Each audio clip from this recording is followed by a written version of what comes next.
The 12 tribes of Israel. Heaven offers me everything.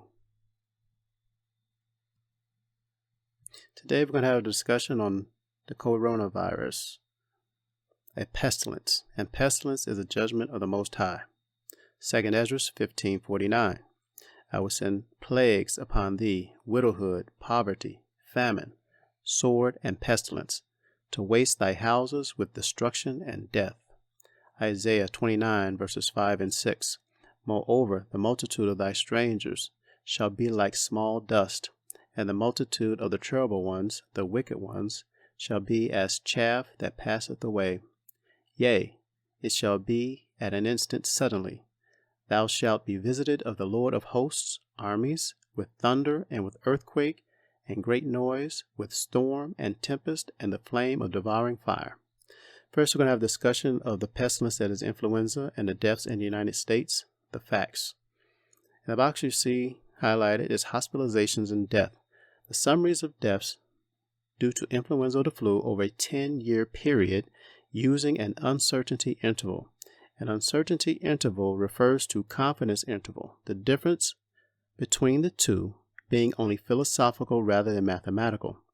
Therefore, these numbers are not factual numbers.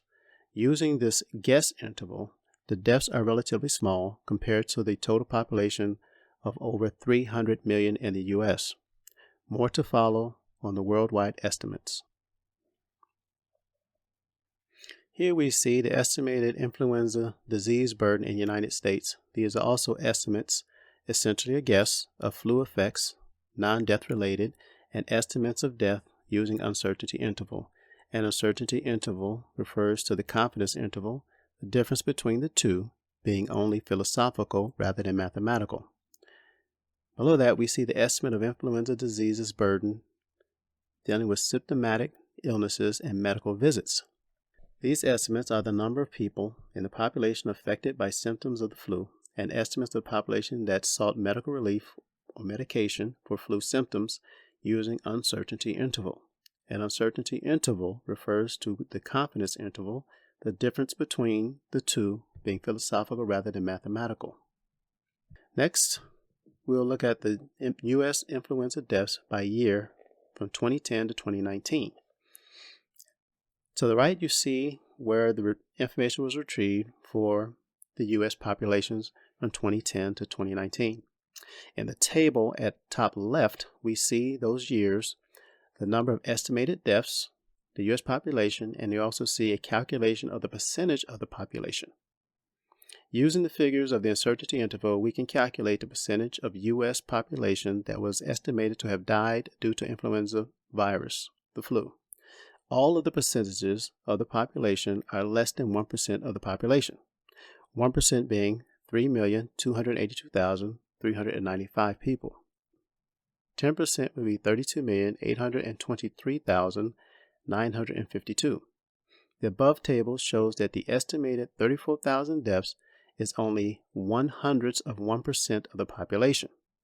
The 61,000 estimate of 2017 to 2018 is still under 0.02% of the population. Next, we consider the COVID-19 data. We will combine both the flu and COVID-19 estimates together to get a percentage of the population, both of the U.S. and the world population, since there has been media propagation of a pandemic. Spoiler alert, we will see the actual infrequency of the effects of these viruses and question the need for a vaccine. Vaccines. This is another issue in and of itself. So, taking a look at the deaths of COVID-19 in the United States as of December 8th, 2020, we see that there was an estimated 285,000 deaths, the U.S. population being 328,239,523. The percentage of the population is 0.08%. The world has heard the questionability of the reporting of deaths. It seemed that there were no other forms of mortality outside of this particular virus. Now, even using the above uncertainty interval refers to the confidence interval, the difference between the two being only philosophical rather than mathematical. The percentage of deaths in the U.S. is still less than only 0.08%. An example of 1% would be 3,282,395. At right, we see how the statistics are gathered about this data for coronavirus. And it says that it changes rapidly and may differ by location. This data changes rapidly and might reflect some cases still being reported. Some areas may not have data because they haven't published the data or haven't done so recently. Because data availability differs by location, date ranges for 14-day data may start on different dates. It includes confirmed and probable cases. Total counts include both confirmed and probable cases in some locations. Probable cases are identified by public health officials and use criteria developed by government authorities. Next, it's constantly updated from resources around the world. Data comes from Wikipedia, government health ministries, the New York Times, and other authoritative sources as attributed. It may differ from other sites and sources. There are various sources that are tracking and aggregating coronavirus data. They update at different times and may have different ways of gathering data. And we see the worldwide COVID-19 estimated deaths as of December 12, 2020. There's an estimated 1.6 million deaths of the 7.8 billion people upon the earth. Commentary.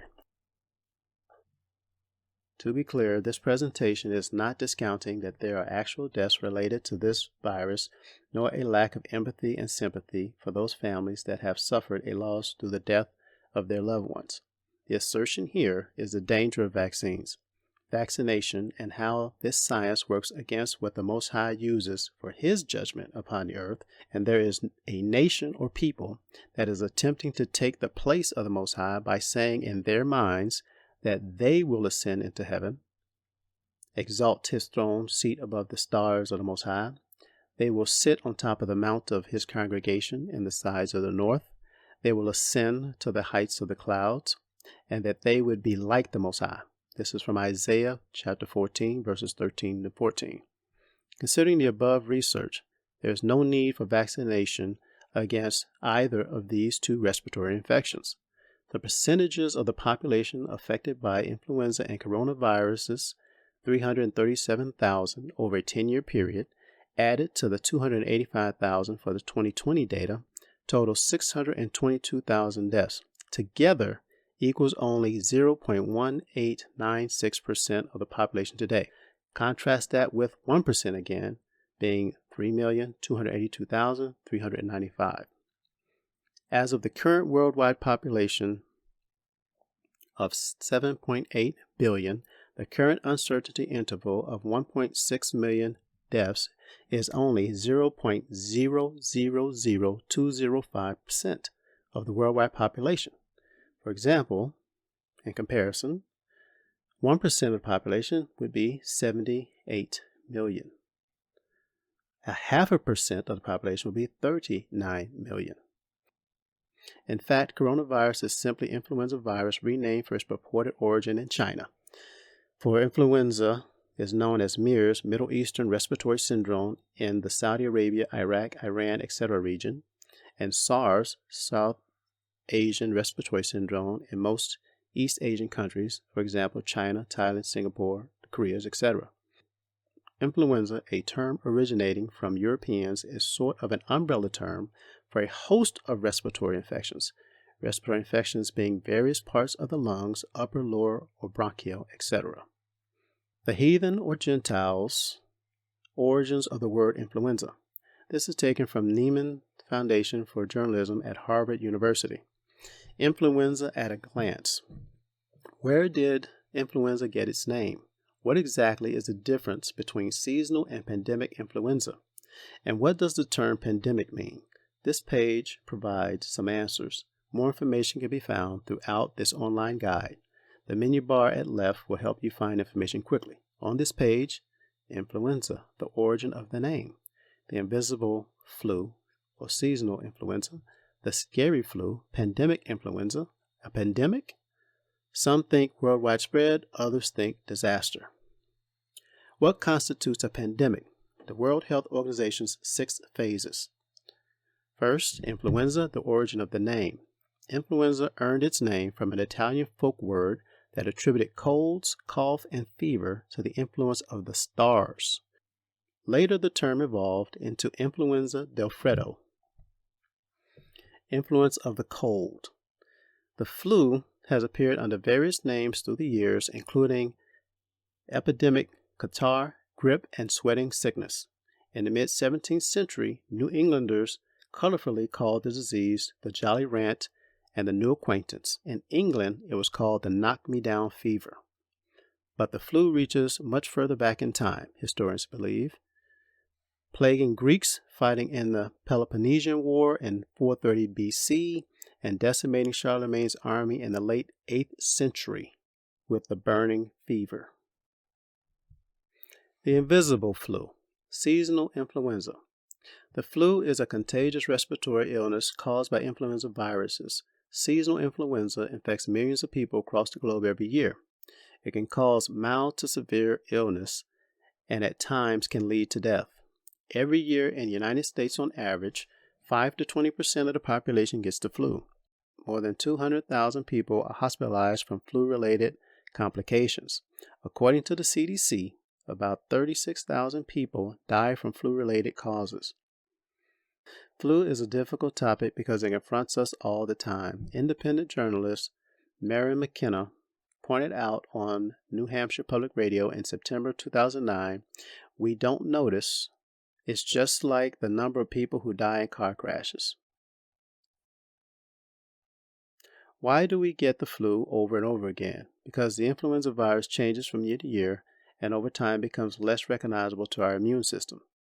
Now the scary flu, the pandemic flu. Pandemic influenza is different from seasonal influenza in several ways. A pandemic emerges from an entirely new strain of the influenza virus against which many people have little or no immunity. Seasonal flu, on the other hand, emerges from slightly changed flu viruses against which many people have some immunity. Seasonal influenza strikes in the winter months. Pandemic influenza can strike at any time of the year. Pandemic influenza has the potential to affect almost every person in the world within a short time frame. This is why pandemics have the potential to scare. In the worst case scenario, people will die not only from complications of the disease, but also because hospitals are overcrowded, supplies of antivirals and antibiotics are not sufficient, and because there hasn't been enough time to make a vaccine. This is what spurs pandemic preparedness efforts. The economic and social impact of a milder pandemic is harder to determine and sometimes hotly debated.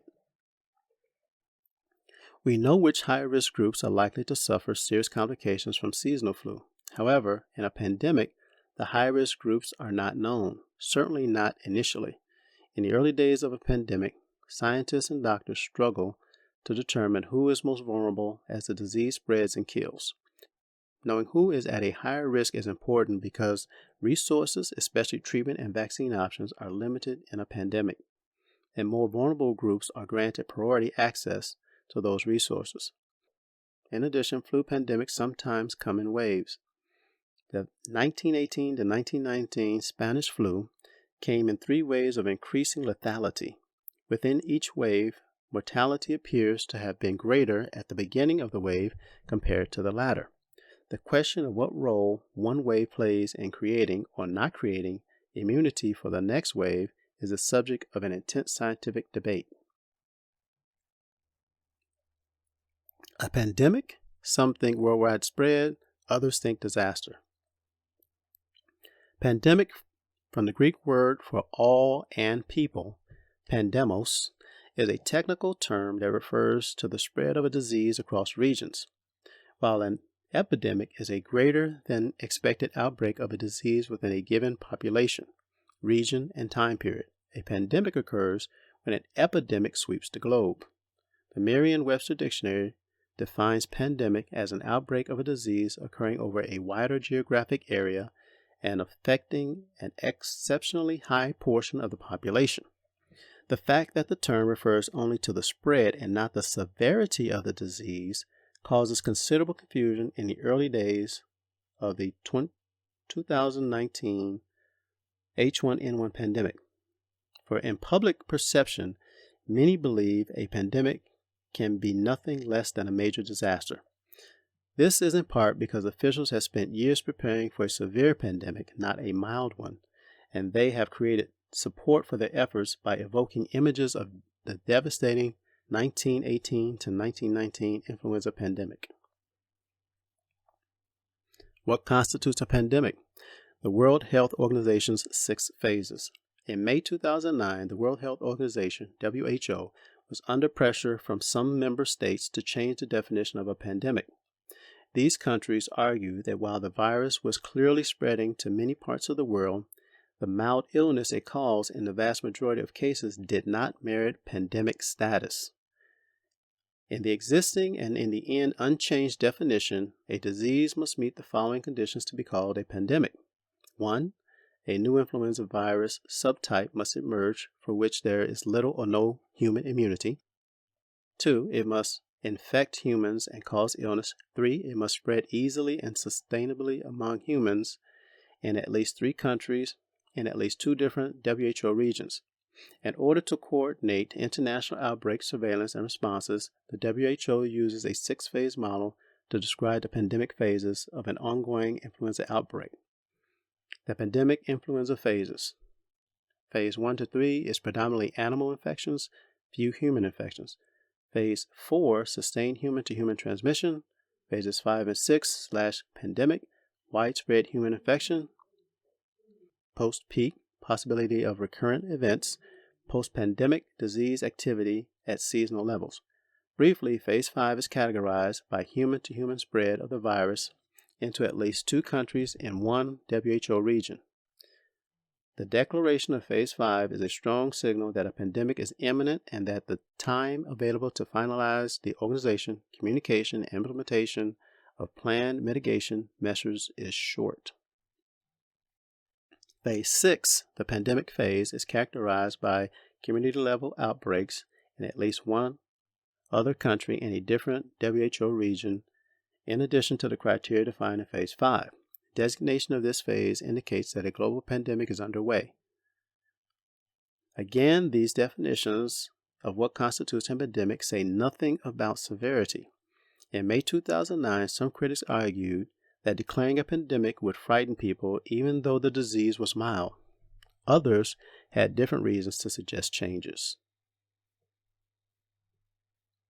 A pandemic definition that ignored severity may have been appropriate when only health officials were following WHO pronouncements, but since the spread of the bird flu, journalists and other parts of the public have been following its pronouncements too, argued risk consultant Peter Salmon on his website on May 23, 2009. The WHO shouldn't signal its highest level of concern about a virus that is still comparatively mild. My concern over the past week has been that the WHO would declare a pandemic, people would notice that nothing much had changed in their daily lives, and they'd conclude that the pandemic was no big deal. That's an outcome worth avoiding. On June 11, 2009, the World Health Organization officially declared a full-fledged pandemic with nearly 30,000 confirmed cases in 74 countries, by officially raising the pandemic alert from Phase 5 to 6. Story idea: even though the H1N1 pandemic had been declared, questions about the WHO phases remain, such as are they sufficient and who decides? Times' Brian Walsh also raised some good questions at the time for the journalists to ask, and these are the sources for that article from Harvard University.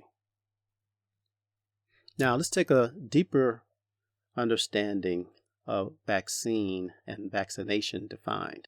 The meanings and origins of words is important. Let us review that of the word vaccine.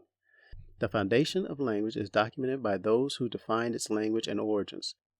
Lexico is Oxford University's dictionary.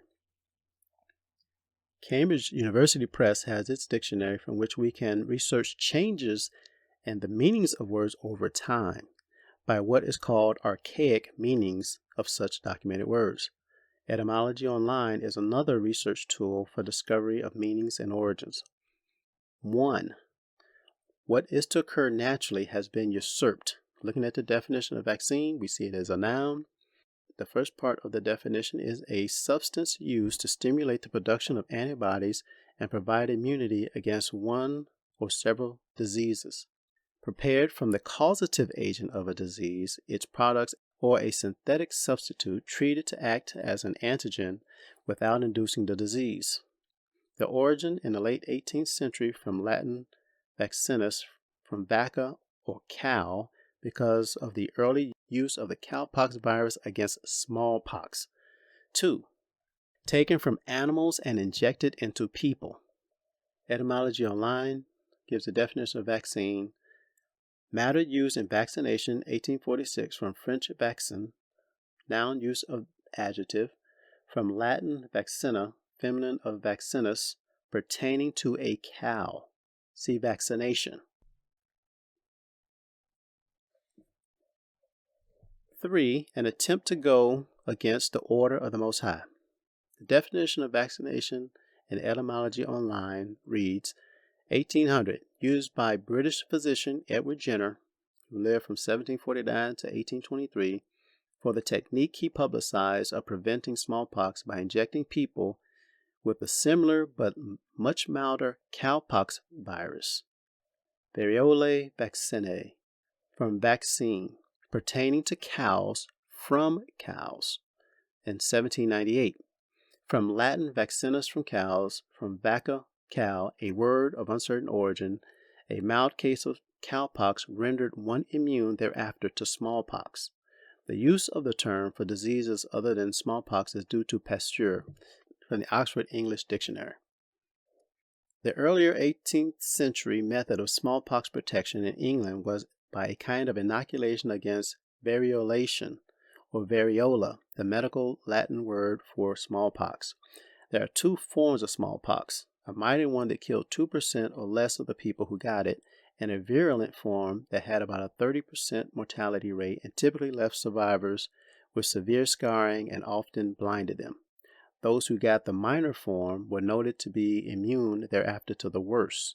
Doctors would deliberately infect healthy young patients with a local dose of the minor smallpox, usually resulting in a mild case of it at worst, to render them immune to the more deadly form. Jenner's method was safer as it involved no smallpox exposure. 4. Various meanings of the words demonstrate duality of purpose. The word cow it's a verb meaning to intimidate, daunt the fear or courage of. In 1600, probably from the Oxford English Dictionary, from the Old Norse kuga, meaning oppress, which is an unknown origin but perhaps has something to do with the Scandinavian forms of cow on the notion of easily herded. Related, cowed, cowing. And here we see a selection of reports on proven dangers of vaccines. The Guardian, polio outbreaks in Africa caused by mutation of strain in vaccine. The Logical Indian, fact check, were 496,000 children in India paralyzed between 2000 and 2017 from Bill Gates's polio vaccine. And Science Magazine, polio eradication program faces hard choices as in-game strategy falters. Commentary. The heathen or Gentiles are afraid of another occurrence, the likes of the 1918 to 1919 influenza pandemic that killed 20 to 50 million people, including some 675,000 Americans over a 3-year period. The heathen or Gentiles experienced that pestilence and do not want to revisit it again. This is why there's a panic whenever a respiratory infection manifests itself. They will continue to act in panic because the leaders, also known as the elite in this world, know that the Most High can and will do it again.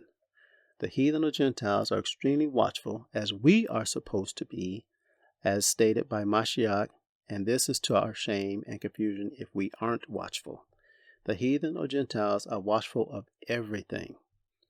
Coming from space with telescopes and space probes upon the earth via satellites, All forms of communications, visual, spoken, written, via media services, of people, the use of spies through clandestine means, and all those previously mentioned.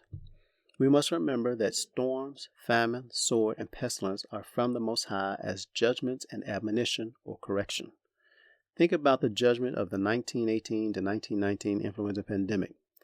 This country had killed untold millions of people in the preceding centuries, 1492, 1619, 1865, and this may have been the Most High's judgment upon Edom, Esau, Idumea, Bozrah, along with his confederacy, for what had been done upon the Most High's children, the children of Israel, an estimated 20 to 50 million people killed at his hand during the slave trade and subjugation in the Western Hemisphere.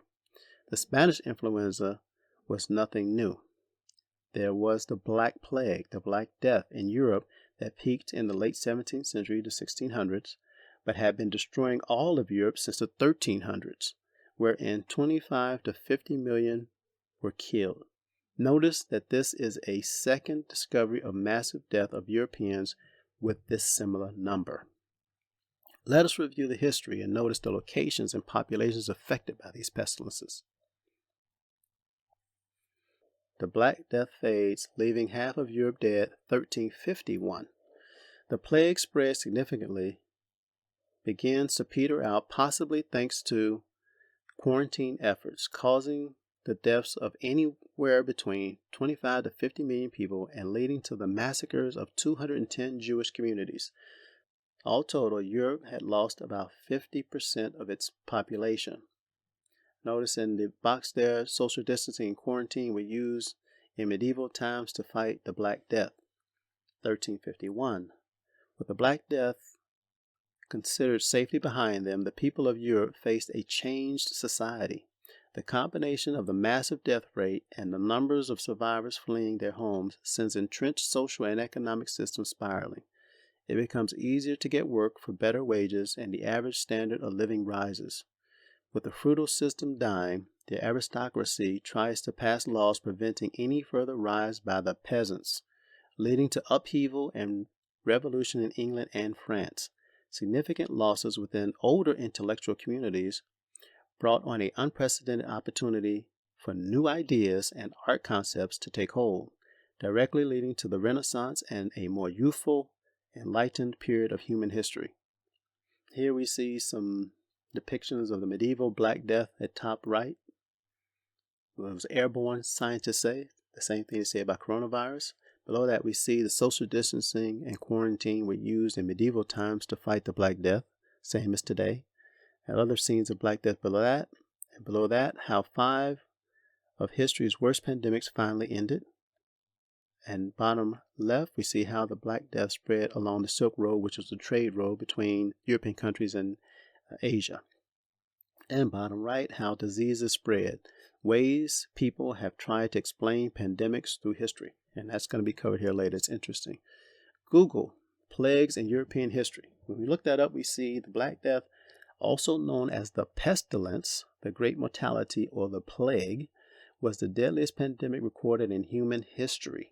The Black Death resulted in the deaths of up to 75 to 200 million people in Eurasia and North Africa, peaking in Europe from 1347 to 1351, so over about a 4 or 5 year period. We saw 75 million to 200 million people die between Eurasia and Africa. Below that, we see under people also ask, how many plagues were there in Europe? There have been 3 great world pandemics of plague recorded in 541, 1347, and 1894 Common Era, each time causing devastating mortality of people and animals across nations and continents. On more than one occasion, plague irrevocably changed the social and economic fabric of society. And below that, we see what were the 3 plagues. There are 3 forms of plague in humans: bubonic plague, septicemic plague, and pneumonic plague. Commentary. This is extremely important to understand.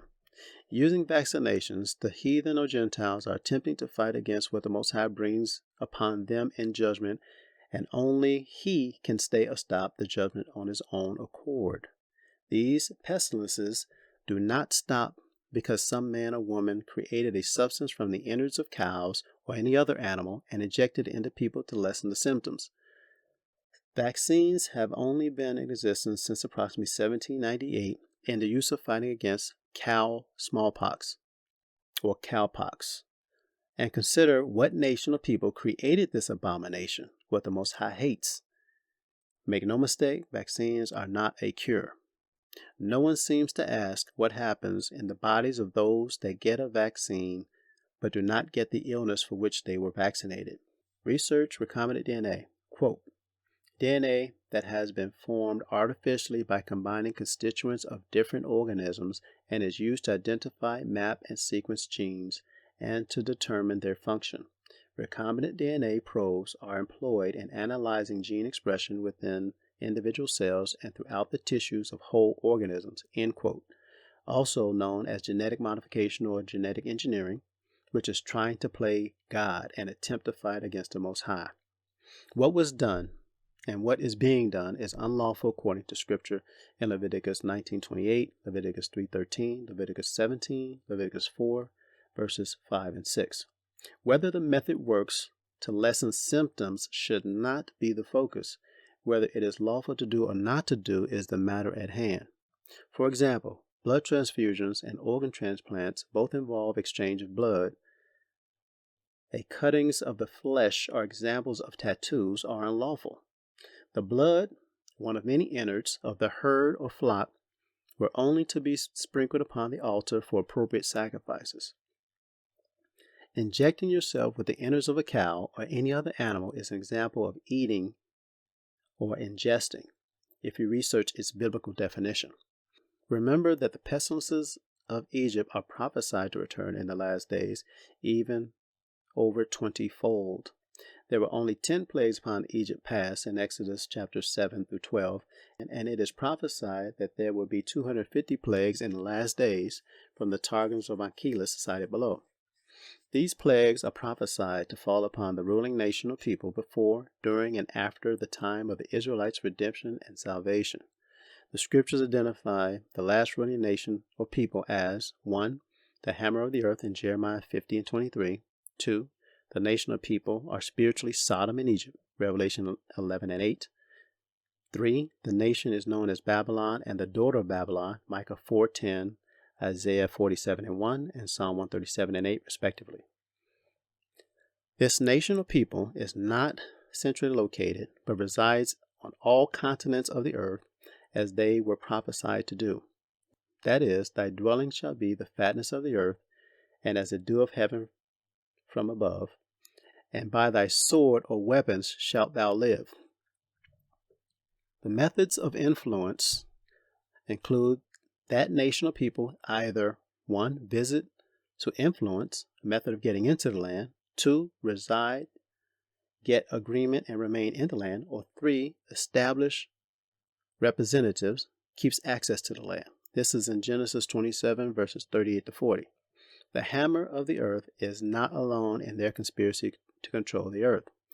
They are aided by other nations or peoples in confederacy or agreement, notably evident of the United Nations affiliated countries as a governmental/political entity, the Roman Catholic Church as the most influential religious entity, using all of the non-denominated and denominated Christian churches that are comprised of over an estimated 2.1 billion members.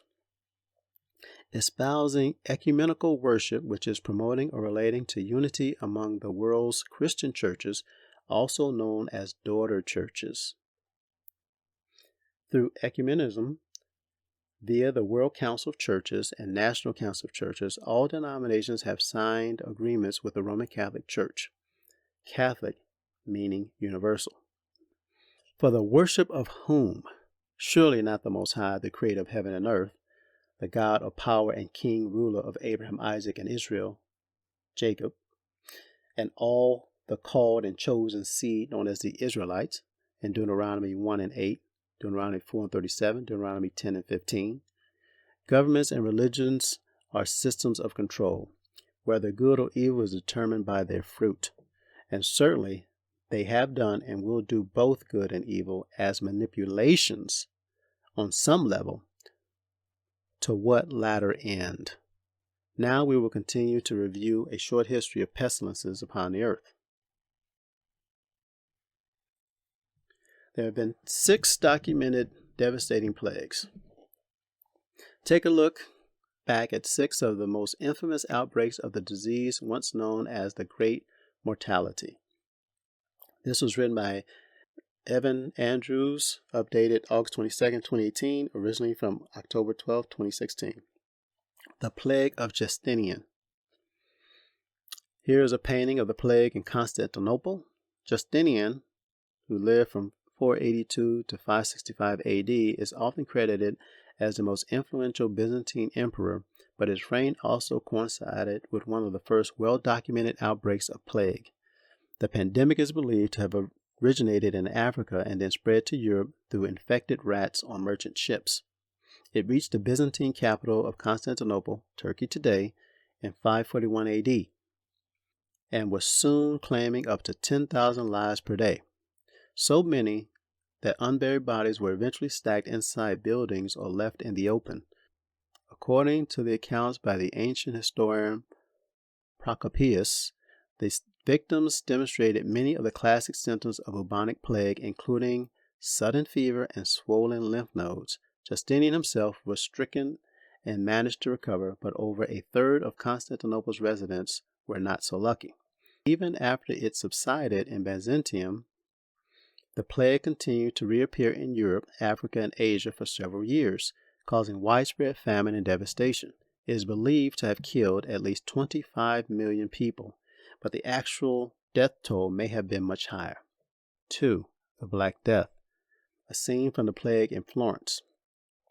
In 1347, a virulent strain of plague invaded Europe from the east, most likely via Italian sailors returning home from Crimea. This Black Death would eventually spend half a decade tearing across the continent. The populations of whole towns were wiped out, and it was said that the living spent most of their time burying the dead in mass graves. We see death coming into our midst like black smoke, the Welsh poet wrote. A plague which cuts off the young, a rootless phantom that has no mercy or fair countenance. Medieval physicians tried to combat the disease using bloodletting, lancing, and other crude techniques, but with little understanding of its cause. Most fell back on the belief that it was a divine punishment for their sins. Some Christians even blamed it on the Jews. Now, these were the black Jews in that area at the time, and caused bloody pogroms. For example, the Inquisition against those black Jews. The Black Death finally subsided in the West around 1353, but not before it killed as many as 50 million people, more than half the population of Europe. While the pandemic left much of the continent in disarray, many historians also believe that the labor shortages it caused were a boon to lower class workers who saw increased economic and social mobility. 3. The Italian plague of 1629 to 31. A drawing of the Great Plague in Milan. Even after the Black Death ended, bubonic plague continued to sporadically rear its ugly head in Europe for several centuries. One of the most calamitous outbreaks began in 1629, when troops from the 30 Years' War carried the infection into the Italian city of Mantua. Over the next 2 years, the plague snaked its way across the countryside, striking the major cities of Verona, Milan, Venice, and Florence. In Milan and Venice, city authorities quarantined the sick in pest houses and burned their clothes and possessions to prevent the spread of infection. The Venetians even banished some of their plague victims to a pair of islands in a nearby lagoon. These harsh measures may have helped contain the scourge, but it killed some 280,000 people, including over half the residents of Verona. The Republic of Venice, meanwhile, lost nearly a third of its population of 140,000. Some scholars have since argued that the outbreak may have sapped the city-state's strength and led to its decline as a major player on the world stage. 4. The Great Plague of London, a drawing by William Blake of plague victims. Plague laid siege to the city of London several times during the 16th and 17th centuries, most famously between 1665 and 1666. The pestilence first arose in the suburb of St. Giles in the Fields, but it soon traveled into the cramped and filthy neighborhoods of the city proper. At its peak in September 1665, some 8,000 people were dying each week. The wealthy, including King Charles II, fled to the countryside, leaving the poor as the plague's main victims. Quote, "Never did so many husbands and wives die together," end quote, a reverend named Thomas Vincent wrote. Quote, "Never did so many parents carry their children with them to the grave," end quote. As the sickness spread, London's authorities tried to contain the infected by quarantining them in their homes, which were marked with a red cross. Somewhere between 75,000 and 100,000 people eventually perished before the outbreak died down in 1666. Later that same year, London was visited by a second major tragedy when the Great Fire of 1666 torched much of its city center. 5. The Great Plague of Marseille, painting of Marseille during the plague. Western Europe's last outbreak of medieval plague began in 1720 when a mortal distemper seized the French port city of Marseille. The disease arrived on a merchant ship called the Grand Saint Antoine, which had picked up infected passengers during a journey to the Middle East. The vessel was quarantined, but its owner, who also happened to be Marseille's deputy mayor, convinced health officials to let him unload its cargo. Plague-carrying rat fleas soon spread across the city, sparking an epidemic. People died by the thousands, and the piles of bodies on the streets were so large that convicts were conscripted to dispose of them. In nearby Provence, plague walls were even built to try to contain the infection, but it still spilled over into southern France before finally disappearing in 1722. By then, it had killed roughly 100,000 people. 6. The Great Plague Pandemic. People in quarantine in Karachi during the outbreak, and Karachi is located in Pakistan. The first two major plague pandemics began with the plague of Justinian and the Black Death. The most recent, the so-called third pandemic, erupted in 1855 in the Chinese province of Yunnan. It reminds us of the coronavirus today, doesn't it? The disease traversed the globe over the next several decades, and by the beginning of the 20th century, infected rats traveling on steamships had carried it to 6 inhabited continents. The worldwide outbreak would eventually claim some 15 million lives before petering out in the 1950s. Most of the devastation took place in China and India, but there were also scattered cases from South America to San Francisco. Despite the heavy casualties, the third pandemic led to several breakthroughs in doctors' understanding of the bubonic plague. In 1894, a Hong Kong-based doctor named Andre Yersin identified Bacillus yersinia pestis as the cause of the disease. A few years later, another physician finally confirmed that bites from rat fleas were the main way the infection spread to humans. Here we see a timeline of plague over an extensive period of time, beginning with 3500 to 3000 BC. In 2018, a Swedish tomb was excavated and discovered to harbor evidence of Yersinia pestis within the interned human remains. The estimated date of the individual's death is correlated to a period of European history known as the Neolithic decline. The presence of plague in the remains is evidence for the plague as a potential cause of this event. 541 to 750 AD. The first plague pandemic spreads from Egypt to the Mediterranean, starting with the plague of Justinian and northwestern Europe. 1346 to 1840, the second plague pandemic spreads from China, questionable as it is today, to the Mediterranean Europe. The Black Death of 1346 to 1353 is considered to be unparalleled in human history. From 1347 to 1665, the Black Death is responsible for about 1 million deaths in Europe. 1866 to the 1960s, the third plague pandemic, which originated in China, results in about 2.2 million deaths. The plague spread to India and killed a total of 22.5 million people under the British rule. Heathen develops the first vaccine against bubonic plague. Antibiotic drugs are developed in the 1940s, which dramatically reduced the death rate from plague. 1950 to 2000. Plague cases are massively reduced during the second half of the 20th century. However, outbreaks would still occur, especially in developing countries. Between 1954 and 1997, human plague is reported in 38 countries, making the disease an emerging threat to human health. Also, between 1987 and 2001, 36,876 confirmed cases of plague with 2,847 deaths are reported to the World Health Organization. Recent years. In the 21st century, fewer than 200 people die of the plague worldwide each year, mainly due to a lack of treatment. Plague is considered to be endemic in 26 countries around the world, with most cases found in remote areas of Africa. The three most endemic countries are Madagascar, the Democratic Republic of the Congo, and Peru. Here is an excerpt of the Targums in reference to Genesis 15:3 and verses 12 to 15, the key verse being verse 14.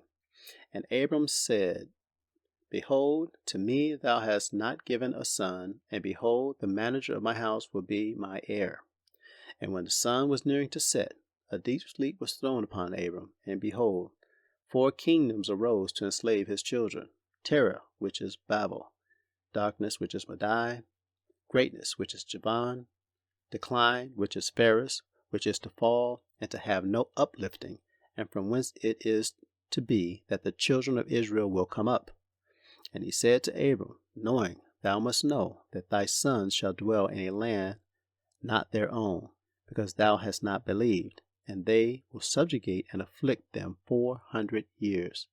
And also that people whom they shall serve will I judge with 250 plagues, and afterwards they shall go forth into liberty with great riches. And thou shalt be gathered to thy fathers, thy soul shall rest in peace, and thou shalt be buried in a good old age. Terror, which is Babel, means Babel, which equals Babylon. Darkness, which is Madai, equals Medo-Persia. Greatness, which is Javan, equals Greece. And decline, which is Pharis, equals Rome. These are spiritually and historically documented nations or people to have existed and concurrently held Israelites in captivity. As it is in these last days, as we have been scattered into all nations or peoples of the earth. In Leviticus 26:33 it says, I will scatter you among the heathen, and draw out a sword after you, and your land shall be desolate, and your cities waste. In Deuteronomy 28:64, and the Lord shall scatter thee among all people from one end of the earth unto the other, and there thou shalt serve other gods, which neither thou nor thy fathers have known, even wood and stone. And Zechariah 17, verses 13 to 14. Therefore it is come to pass, that as he cried, and they would not hear, so they cried, and I would not hear, saith the Lord of hosts. But I scattered them with a whirlwind among all the nations whom they knew not. And Jeremiah chapter 30:11. For I am with thee, saith the Lord, to save thee. Though I will make a full end of all nations whither I have scattered thee, yet will I not make a full end of thee, but I will correct thee in measure, and will not leave thee altogether unpunished. In Revelations 2, verses 18 to 29, key verses 24 to 29, and unto the angel of the church in Thyatira write, These things saith the Son of God, who hath his eyes like unto a flame of fire, and his feet are like fine brass. I know thy works and charity and service, and faith, and thy patience, and thy works, and the last to be more than the first. Notwithstanding, I have a few things against thee, because thou sufferest that woman Jezebel, which calleth herself a prophetess, to teach and seduce my servants to commit fornication, and to eat things sacrificed unto idols. I gave her space to repent of her fornication, and she repented not. Behold, I will cast her into a bed, them that commit adultery with her into great tribulation, except they repent of their deeds. And I will kill her children with death. And all the churches shall know that I am he which searches the reins and hearts or minds, and I will give upon every one of you according to your works. But unto you I say, and unto the rest in Thyatira, as many as have not this doctrine, and which have not known the depths of Satan, as they speak, I will put upon you none other burden, but that which ye have already hold fast till I come. And he that overcometh and keepeth my works until the end, to him will I give power over the nations, the heathen or Gentiles, and he will rule them with a rod of iron. As the vessels of a potter shall they be broken to shivers, even as I received of my Father. And I will give him the morning star. He that hath an ear, let him hear what the Spirit saith unto the churches. Churches includes the assembly of the Israelites, by definition. Now let's take a look at the media headlines. Genetic engineering could make the COVID-19 vaccine in months rather than years. Candidates are speeding towards human trials, by Charles Smith on June 1st, 2020. In brief, to quickly create potential vaccines against COVID-19, researchers are using genetic engineering rather than traditional methods, which can take years. 3 different techniques based on DNA and RNA molecules are speeding to human trials, but whether they will work or can be scaled up to millions of doses is unclear. Then we see in Vox, we see the picture there with the current president and a lab. The title reads, "A third of Americans might refuse a COVID-19 vaccine. How screwed are we?" There's still time to get this right. This was written by Brian Resnick on September 10th, 2020. And then looking at definitions, since we talked about rDNA, recombinant DNA, we see on a Google search, it says, what is recombinant DNA used for? Recombinant DNA is used to identify, map, and sequence genes and to determine their function. Recombinant DNA probes are employed in analyzing gene expression within individual cells and throughout the tissues of whole organisms. Below that, what does recombinant mean? 1. Relating to or exhibiting genetic recombination. Recombinant progeny, relating to or containing genetically engineered DNA. Produced by genetic engineering recombinant bovine cow growth hormone. Below that, how is recombinant DNA produced? Recombinant DNA or rDNA is made by combining DNA from 2 or more sources. DNA fragments are cut out of their normal position in the chromosome using restriction enzymes, also called restriction endonucleases, and then inserted into other chromosomes or DNA molecules using enzymes called ligases. And below that, is recombinant DNA safe? The first and best known technique is recombinant DNA or rDNA. It has been the subject of intense research and development during the past 10 years and has been shown to be safe when used in the laboratory. The first commercial applications have been approved, for instance, in human insulin, for those who have diabetes, phenylalanine, human growth hormone.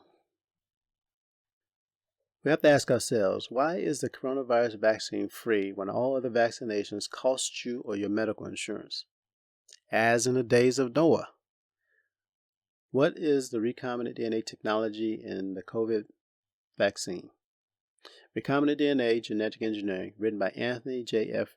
Griffiths, Professor Emeritus of Botany, University of British Columbia, Vancouver, co-author of An Introduction to Genetic Analysis and others. Last updated, October 14, 2020. Alternative title, Recombinant DNA Technology. Recombinant DNA or rDNA, molecules of DNA from different species that are inserted into a host organism, people, to produce new genetic combinations. Again, to produce new genetic combinations that are of value to science, medicine, agriculture, and industry. Since the focus of all genetics is the gene, the fundamental goal of laboratory geneticists is to isolate, categorize, and manipulate genes. Read again. And manipulate genes Although it is relatively easy to isolate a sample of DNA from a collection of cells, finding a specific gene within this DNA sample can be compared to finding a needle in a haystack, which means they do not know what the effects will occur in the body. For instance, the mumps, measles, rubella vaccine was found to target black children more than red or so-called white children, infecting and affecting a large percentage of our male children, of which my family is a victim. And over to the right, the MMR Autism and Black Male Children study.